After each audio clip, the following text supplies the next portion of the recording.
Assalamualaikum warahmatullahi wabarakatuh. Waalaikumsalam warahmatullahi wabarakatuh. Alhamdulillah wassalatu wassalamu ala Rasulillah Sayyidina Muhammad ibni Abdillah wa ala alihi wa sahbihi wa mawalah, amma ba'du. Alhamdulillah, pada siang hari ini kita kembali melanjutkan kajian rutin Kitab Bulughul Maram, masih di dalam Kitabus Shalah, yaitu kitab tentang sholat. Bab yang keempat, babu sutratil musalli, bab tentang sutroh di dalam sholat. Dan ini merupakan pembahasan pertama di dalam bab yang keempat, hadis yang ke 181. Ada yang pernah tahu sutroh dalam sholat itu apa? Ada yang pernah dengar sutroh di dalam sholat? Yang paling kalian ketahui mungkin kalau ada orang sholat jangan lewat di depannya. Nah, yang menjadi pertanyaan, batasan depannya orang sholat itu sampai sejauh mana? Nah, batasan sejauhnya orang sholat itu namanya sutroh. Jadi sutroh itu pembatas di mana di dalam batasan itu kamu tidak boleh melewati di depannya. Jadi bukan berarti Faris sholatnya di sini, saya tidak boleh lewat di dalam kamar. Dan kamar kan di depannya Faris sholat. Jadi maksudnya sutroh itu ada batasan-batasan tertentu yang tidak boleh dilewati. Hadis yang ke-181 berbunyi, An Abi Juhaim bin Harits radhiyallahu anhu, dari Abu Juhaim bin Harits radhiyallahu anhu, qala, beliau berkata, qala Rasulullah sallallahu alaihi wasallam, telah bersabda Rasulullah sallallahu alaihi wasallam, lau ya'lamu, jikalau seandainya orang mengetahui, almaru baina yadayil musalla, soal orang yang lewat di depan orang yang sedang melaksanakan sholat, madza alaihi, apa yang akan ditanggung atau dipikul atasnya, minal ithmi, dari dosa, maksudnya dosa yang akan dipikul oleh orang yang lewat di depannya orang yang sholat, lakana ayyaqifa arba'ina, maka dia berdiri selama 40, khairon, lebih baik, lahu, baginya, min ayyamurra baina yadaihi, daripada lewat di depan orang yang sholat. Muttafaqun alaih, diriwayatkan oleh Bukhari dan Muslim, wal lafdhu lil Bukhari, dan lafadz hadis Abu Juhaim bin Harits ini ada di dalam kitab Imam Bukhari. Wa waqa'a fil Bazzar, dan diriwayatkan oleh Al-Bazzar, min wajhin akhar, dari jalur periwayatan yang lain, arba'ina kharifan, yang dimaksud 40 di sini adalah 40 tahun. Kharifan itu artinya aman. Aman, kharifan, sanah itu sama, artinya tahun. Bisa difahami maksudnya bunyi hadis ini. Jadi barang siapa yang mengetahui sholat, ada orang yang sholat, kemudian lewat di depannya orang sholat, maka dosa yang dipikul baginya itu jauh lebih baik berdiri diam selama 40 tahun ketimbang lewat di depannya orang sholat satu kali. Jadi berdiri diam 40 tahun itu masih lebih bagus daripada melewati orang yang sholat. Maksudnya disetrap selama 40 tahun itu masih lebih bagus daripada melewati orang yang sholat. Kita lanjutkan syarahnya.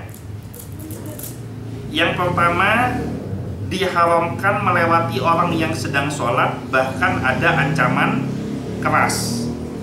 Kenapa kok ada ancaman keras? Karena bunyi hadisnya menunjukkan dosa yang akan ditanggung. Jadi kalau ada dosa yang akan ditanggung, yang diterangkan di dalam Al-Quran maupun As-Sunnah, maka ketika kadar dosa itu besar, kadar hukumannya besar, maka dia termasuk kategori ancaman keras. Imam Az-Zahabi dalam Nailul Awtar sampai menggolongkan hal ini dalam dosa besar. Jadi jangan enteng-enteng ada orang sholat kamu lewat di depannya. Karena lewat di depan orang sholat itu masuk kategori dosa besar menurut Imam Az-Zahabi di dalam kitab, baru tak sebut beberapa detik yang lalu. Kitab apa? Bapak tak sebutkan beberapa detik yang lalu. Nailul Autor. Dalam kitab Nailul Autor yang menyebutkan namanya Imam, baru disebutin dua kali lagi saya sebutkan. Imam Ad-Dhahabi. Imam Ad-Dhahabi dalam kitab. Nah. Ini kalau ada pesantren santrinya model kayak gini, ini kasihan kiainya ini. Disebut berulang-ulang nggak hafal-hafal. Imam Ad-Dhahabi di dalam kitab Nailul Autor mengatakan orang yang lewat di depannya orang sedang sholat itu termasuk dosa besar. Nah berarti kalau masuk dosa besar, tahu apa aja yang masuk kategori dosa besar? Apa saja yang masuk dalam kategori dosa besar? Contoh, 1, zina. 2, mencuri. 3, meninggalkan sholat. 4, judi. 5, membunuh orang lain tanpa alasan yang dibenarkan. 6, durhaka kepada orang tua. Lewat di depannya orang yang sholat itu sejajar dengan dosa-dosa yang tadi disebutkan. Nah, hati-hati, jangan sembarangan. Makanya itu gunanya ngaji. Gara-gara ngaji kamu jadi tahu mana yang benar, mana yang salah. Saya ulangin lagi, yang ngomong barusan siapa? Imam Ad-Dhahabi di dalam kitab Nailul Autor. Kita lihat besok masih ingat apa enggak ya? Yang kedua, hikmah larangan ini karena orang yang sedang sholat sedang bermunajat kepada Allah. Orang yang melewati yang sedang sholat berarti memutus munajat ini dan mengganggu fokus orang yang sedang sholat. Contohnya begini, sebagian kan anak pondokan ya, misalkan temenmu dipanggil sama kiainya, menghadap kepada kiainya. Nah di sini temenmu di depan kiainya. Terus tahu-tahu enak-enak berdua ini lagi ngobrol, kamu jalan di depan, di tengah-tengahnya. Itu masuk kategori sopan atau tidak? Tidak sopan. Keterlaluan apa enggak kira-kira? Akhlaknya jelek ya, ngelewat di depan santri dengan kiai yang lagi ngobrol. Lah ini seorang hamba lagi ngobrol sama Tuhannya, lagi ngobrol sama Allah. Terus lagi enak-enak ngobrol sama Allah, kamu lewat di depannya. Nah kalau di depan kiai saja akhlaknya sudah tidak benar, apalagi lewat di depan seorang hamba yang bermunajat kepada Allah. Ini pertama. Kemudian yang kedua, munajat itu kan artinya doa. Orang kalau doa itu butuh fokus atau tidak? Kamu kalau ngadep kiai mau menyampaikan sebuah hajat, kamu itu serius apa enggak ngomong sama kiai? Serius ya. Terus kira-kira jangan orang ada kucing lewat di depanmu, fokusmu hilang apa enggak? Bisa hilang, bisa terganggu. Apalagi yang melihara kucing yang lewat, kan bisa semakin hilang. Nah sama di dalam sholat pun juga begitu, akan memicu orang jadi tidak khusyuk di dalam sholat. Setiap tindakan yang dengan sengaja mengganggu orang sholat, maka itu termasuk kategori dosa besar. Selanjutnya, diharamkan melewati orang yang sedang sholat pada area antara ia berdiri dan sutroh. Sutroh itu yaitu batas tempat sujud. Jadi keningnya sujud yaitu sutrohnya. Ini menurut sebagian mayoritas ulama berpendapat bahwa yang tidak boleh dilewati itu adalah di mana tanah atau lantai tempat keningnya bersujud. Maka kalau lewat di situ itu haram. Nah pertanyaannya sekarang kalau lewat di depannya, misalkan ini 2 keramik, ya kan? Kan kira-kira orang sujud kan 2 keramik. Ada yang sujud sampai 3 keramik? Tidak ada kan? Kan napang gitu namanya kan? Berarti sujudnya 2 keramik. Nah pertanyaannya, boleh nggak lewat di keramik yang ketiga? Kalau ada orang yang sholat, boleh nggak lewat di keramik yang ketiga? Pertanyaannya. Boleh, tapi tidak sopan. Lebih bagus lewat di belakangnya, jangan lewat di depannya. Oke. Orang kiai aja kalau lagi acara pengajian, ya kan, duduk menghadap ke pentas, ke panggung. Itu yang berani lewat di depannya hanya orang-orang tertentu. tukang syuting, tukang foto, tukang bawain makanan dan minuman. Sisanya yang lain itu tidak akan ada yang berani lewat di depannya. Itu kiai yang duduk ngadep ke panggung. Apalagi sampai seorang hamba yang sedang munajat kepada Allah, kan tidak sopan kalau lewat di depannya. Jadi jauh lebih baik lewat di belakangnya. Bolehnya boleh, kamu lewat di depan panggung itu tidak apa-apa, tidak salah, tidak mungkin dihukum sama kiainya, tapi tak lebur, kan gitu, tidak bagus. Itu sama dengan bab seorang laki-laki sholat, auratnya dari pusar sampai lutut. Nah, umpama Faris pakai sarung, bujelnya sama lututnya ditutupi, yang lainnya tidak pakai baju, terus sholat, sah sholatnya tapi tidak sopan. Oke, lanjut ya. Yang keempat, jika yang sholat tidak menghadap sutroh, tetap diharamkan melewati area sholat orang tersebut antara kaki dan tempat sujudnya. Maksudnya tidak menghadap sutroh itu mungkin dia tidak menggunakan sajadah atau tidak menggunakan alas untuk sholat. Atau kalau di masjid kan biasanya ada pembatas soft itu kan. Nah, misalkan yang ini terbuka lebar seperti karpet ini kan nggak ada pembatasnya, maka tetap diharamkan melewati depan orang yang sholat tersebut, batasnya antara kaki dan tempat sujudnya. Jadi sutroh itu antara kaki dan tempat sujud. Lewat di area itu boleh, tapi tidak sopan. Selanjutnya,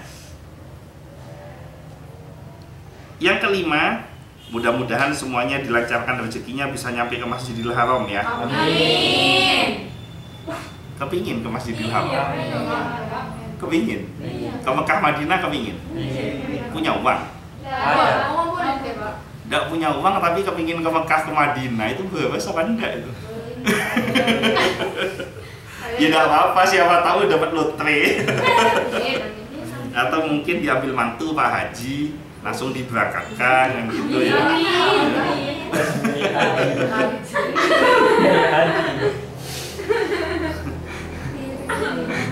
Melewati jamaah yang super padat di Masjidil Haram. Nah, ini yang menjadi pertanyaan sekarang. Misalkan kamu sholat di masjid yang super padat ya, entah Masjidil Haram, entah Masjid Nabawi, entah di Masjid Baitul Amin, Pujer lagi padat gitu loh.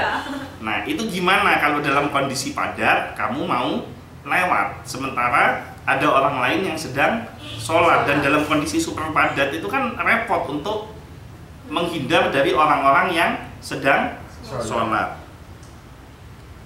Melewati jamaah yang super padat di Masjidil Haram, contohnya di Masjidil Haram, tetap tidak dibolehkan kecuali, jadi tidak boleh kecuali pertama, kondisi sangat padat, tidak ada jalan lain untuk lewat.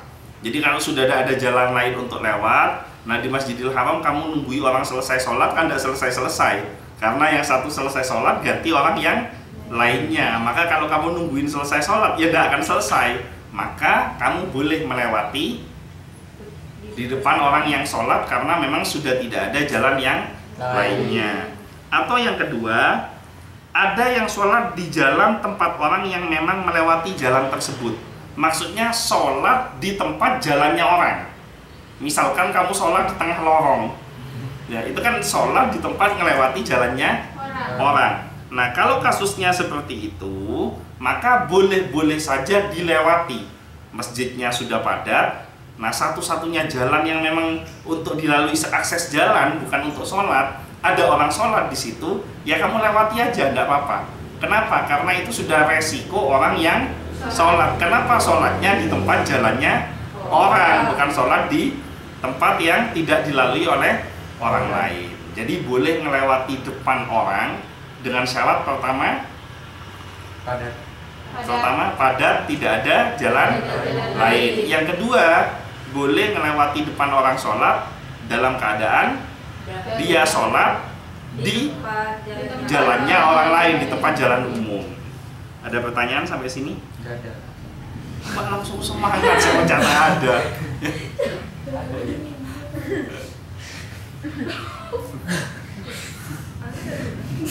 Kitabnya apa Wis tadi Wis?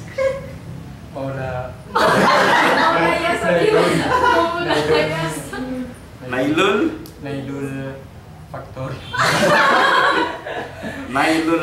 Oh, yang meriwayatkan namanya Imam siapa?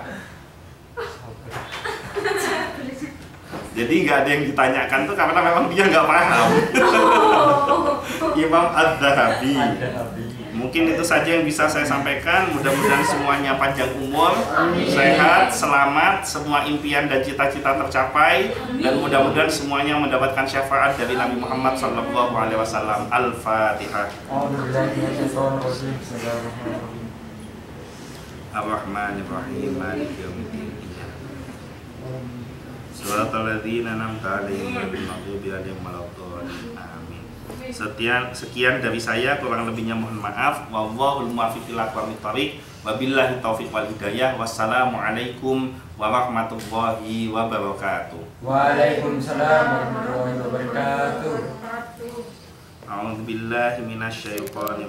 Assalamualaikum warahmatullahi wabarakatuh. Waalaikumsalam warahmatullahi wabarakatuh. Alhamdulillah wassalatu wassalamu ala Rasulillah Sayyidina Muhammad ibni Abdillah wa ala alihi wa sahbihi wa mawalah, amma ba'du.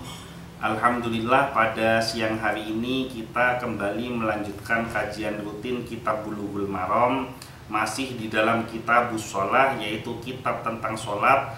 Bab yang keempat, Babu Sutratil Musalli, bab tentang sutroh di dalam sholat. Dan ini merupakan pembahasan pertama di dalam bab yang keempat, hadis yang ke 181.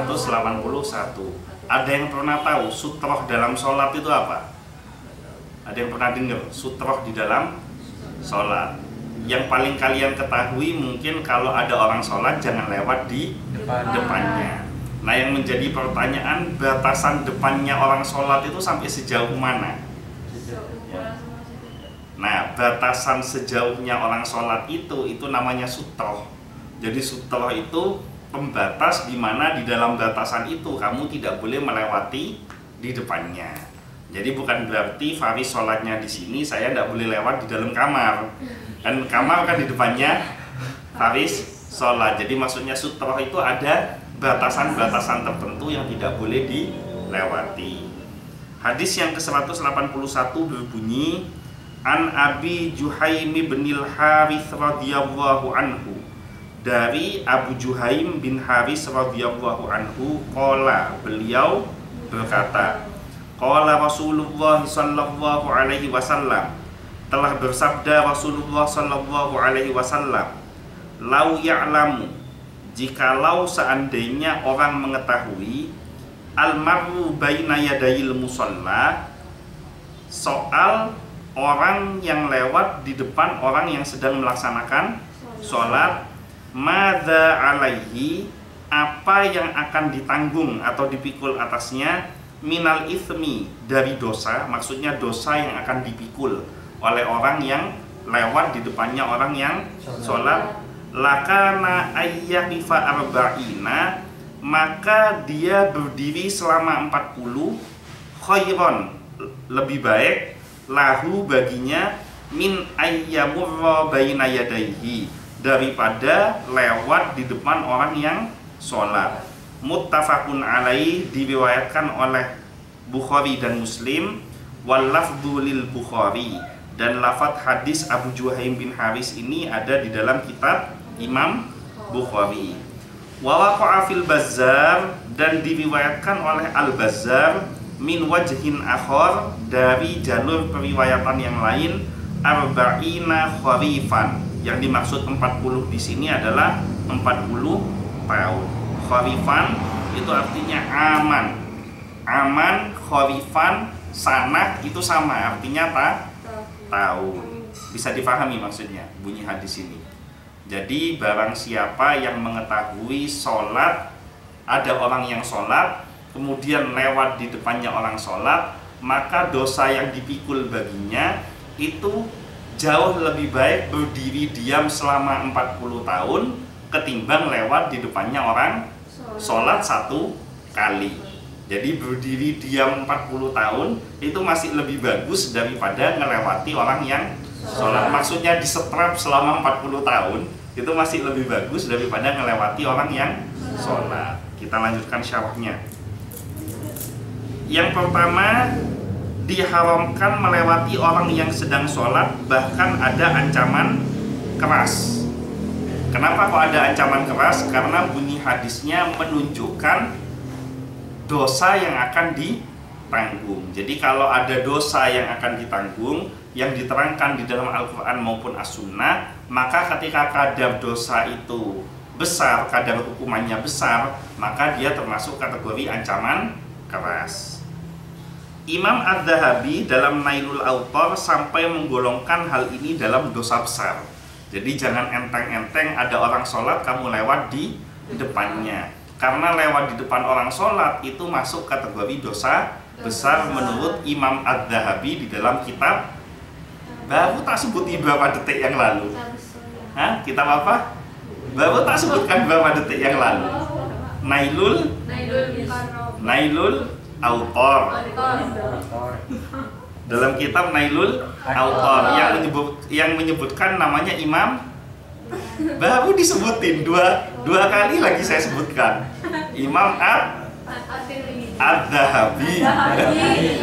Imam Adz-Dzahabi dalam kitab. Nah.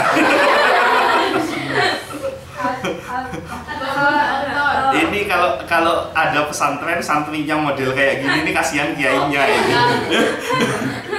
Disebut berulang-ulang nggak hafal-hafal. Imam Adz-Dzahabi di dalam kitab Nailul Awtar mengatakan orang yang lewat di depannya orang sedang sholat itu termasuk dosa besar. Nah berarti kalau masuk dosa besar, tahu apa aja yang masuk kategori dosa besar? Apa saja yang masuk dalam kategori dosa besar? Contoh, 1, zina. 2, mencuri. 3, meninggalkan sholat. 4, judi. 5, membunuh orang lain tanpa alasan yang dibenarkan. 6, durhaka kepada orang tua. Lewat di depannya orang yang sholat itu sejajar dengan dosa-dosa yang tadi disebutkan. Nah, hati-hati, jangan sembarangan. Makanya itu gunanya ngaji. Gara-gara ngaji kamu jadi tahu mana yang benar, mana yang salah. Saya ulangin lagi, yang ngomong barusan siapa? Imam Adz-Dzahabi di dalam kitab Nailul Awtar. Kita lihat besok masih ingat apa enggak ya? Yang kedua, hikmah larangan ini karena orang yang sedang sholat sedang bermunajat kepada Allah. Orang yang melewati yang sedang sholat berarti memutus munajat ini dan mengganggu fokus orang yang sedang sholat. Contohnya begini, sebagian kan anak pondokan ya, misalkan temenmu dipanggil sama kiainya, menghadap kepada kiainya. Nah di sini temenmu di depan kiainya. Terus tahu-tahu enak-enak berdua ini lagi ngobrol, kamu jalan di depan, di tengah-tengahnya. Itu masuk kategori sopan atau tidak? Tidak sopan. Keterlaluan apa enggak kira-kira? Akhlaknya jelek ya, ngelewat di depan santri dengan kiai yang lagi ngobrol. Lah ini seorang hamba lagi ngobrol sama Tuhannya, lagi ngobrol sama Allah. Terus lagi enak-enak ngobrol sama Allah, kamu lewat di depannya. Nah kalau di depan kiai saja akhlaknya sudah tidak benar, apalagi lewat di depan seorang hamba yang bermunajat kepada Allah. Ini pertama. Kemudian yang kedua, munajat itu kan artinya doa. Orang kalau doa itu butuh fokus atau tidak? Kamu kalau ngadep kiai mau menyampaikan sebuah hajat, kamu itu serius apa enggak ngomong sama kiai? Serius ya. Terus kira-kira jangan orang ada kucing lewat di depanmu, fokusmu hilang apa enggak? Bisa hilang, bisa terganggu. Apalagi yang melihara kucing yang lewat. Kan bisa semakin hilang. Nah sama di dalam sholat pun juga begitu. Akan memicu orang jadi tidak khusyuk di dalam sholat. Setiap tindakan yang dengan sengaja mengganggu orang sholat, maka itu termasuk kategori dosa besar. Selanjutnya, diharamkan melewati orang yang sedang sholat pada area antara ia berdiri dan sutroh. Sutroh itu yaitu batas tempat sujud. Jadi keningnya sujud yaitu sutrohnya. Ini menurut sebagian mayoritas ulama berpendapat bahwa yang tidak boleh dilewati itu adalah di mana tanah atau lantai tempat keningnya bersujud. Maka kalau lewat di situ itu haram. Nah pertanyaannya sekarang kalau lewat di depannya, misalkan ini 2 keramik, ya kan? Kan kira-kira orang sujud kan 2 keramik. Ada yang sujud sampai 3 keramik? Tidak ada kan? Kan napang gitu namanya kan? Berarti sujudnya 2 keramik. Nah pertanyaannya, boleh nggak lewat di keramik yang ketiga? Kalau ada orang yang sholat, boleh nggak lewat di keramik yang ketiga? Boleh. Pertanyaannya, Boleh. boleh tapi tidak sopan. Lebih bagus lewat di belakangnya, jangan lewat di depannya. Oke. Orang kiai aja kalau lagi acara pengajian, ya kan, duduk menghadap ke pentas, ke panggung. Itu yang berani lewat di depannya hanya orang-orang tertentu, tukang syuting, tukang foto, tukang bawain makanan dan minuman. Sisanya yang lain itu tidak akan ada yang berani lewat di depannya. Itu kiai yang duduk ngadep ke panggung. Apalagi sampai seorang hamba yang sedang munajat kepada Allah, kan tidak sopan kalau lewat di depannya. Jadi jauh lebih baik lewat di belakangnya. Bolehnya boleh, kamu lewat di depan panggung itu tidak apa-apa, tidak salah, tidak mungkin dihukum sama kiainya, tapi tak lebu, bukan gitu, tidak bagus. Itu sama dengan bab seorang laki-laki sholat, auratnya dari pusar sampai lutut. Nah umpama Faris pakai sarung, bujelnya sama lututnya ditutupi, yang lainnya tidak pakai baju, terus sholat, sah sholatnya tapi tidak sopan. Oke, lanjut ya.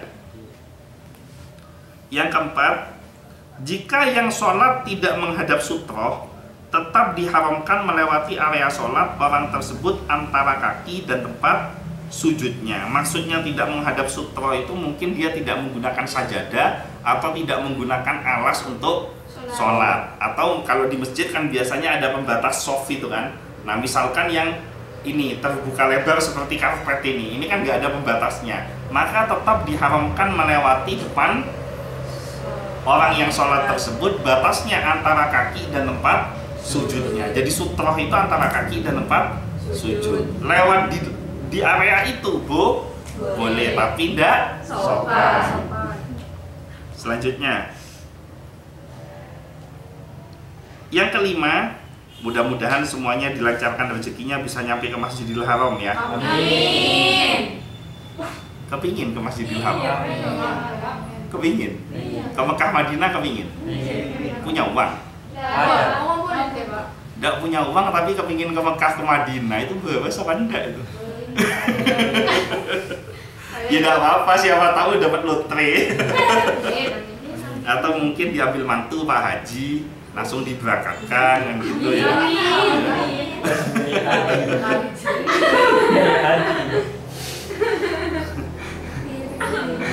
Melewati jamaah yang super padat di Masjidil Haram. Nah ini yang menjadi pertanyaan sekarang. Misalkan kamu sholat di masjid yang super padat ya, entah Masjidil Haram, entah Masjid Nabawi, entah di Masjid Baitul Amin, Pujer lagi padat gitu loh. Nah itu gimana kalau dalam kondisi padat kamu mau lewat, sementara ada orang lain yang sedang sholat, dan dalam kondisi super padat itu kan repot untuk menghindar dari orang-orang yang sedang sholat. Melewati jamaah yang super padat di Masjidil Haram, contohnya di Masjidil Haram, tetap tidak dibolehkan kecuali, jadi tidak boleh kecuali pertama, kondisi sangat padat, tidak ada jalan lain untuk lewat. Jadi kalau sudah ada jalan lain untuk lewat, nah di Masjidil Haram kamu nungguin orang selesai sholat kan tidak selesai-selesai, karena yang satu selesai sholat ganti orang yang lainnya. Maka kalau kamu nungguin selesai sholat ya tidak akan selesai, maka kamu boleh melewati di depan orang yang sholat karena memang sudah tidak ada jalan yang lainnya. Atau yang kedua, ada yang sholat di jalan tempat orang yang memang melewati jalan tersebut. Maksudnya sholat di tempat jalannya orang. Misalkan kamu sholat di tengah lorong, ya itu kan sholat di tempat melewati jalannya orang. Nah kalau kasusnya seperti itu, maka boleh-boleh saja dilewati. Masjidnya sudah padat, Nah, satu-satunya jalan yang memang untuk dilalui seakses jalan, bukan untuk sholat, ada orang sholat di situ, ya kamu lewati aja, tidak apa-apa. Kenapa? Karena itu sudah resiko orang yang sholat. Kenapa sholatnya di tempat jalannya orang, bukan sholat di tempat yang tidak dilalui oleh orang lain. Jadi boleh melewati depan orang dengan syarat pertama padat, tidak ada jalan lain. Yang kedua, boleh melewati depan orang sholat dalam keadaan dia sholat di jalannya orang lain, di tempat jalan umum. Ada pertanyaan sampai sini? Tidak ada. Mbak langsung semangat, saya mencatat ada.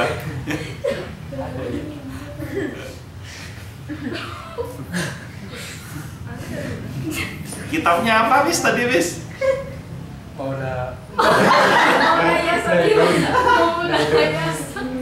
Nailul Faktor. Nailul Autor. Yang meriwayatkan namanya Imam siapa? Jadi nggak ada yang ditanyakan tuh karena memang dia nggak paham. Imam Adz-Dzahabi. Mungkin itu saja yang bisa saya sampaikan. Mudah-mudahan semuanya panjang umur, sehat, selamat, semua impian dan cita-cita tercapai, dan mudah-mudahan semuanya mendapatkan syafaat dari Nabi Muhammad SAW. Al-Fatihah. Ar-Rahmanir-Rahim. Maliki yaumiddin. Shiratal ladzina an'amta 'alaihim ghairil maghdubi 'alaihim waladdallin. Amin.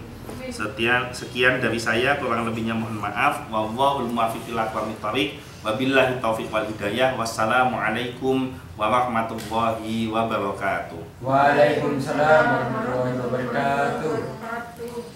A'udzubillahi minasyaitonir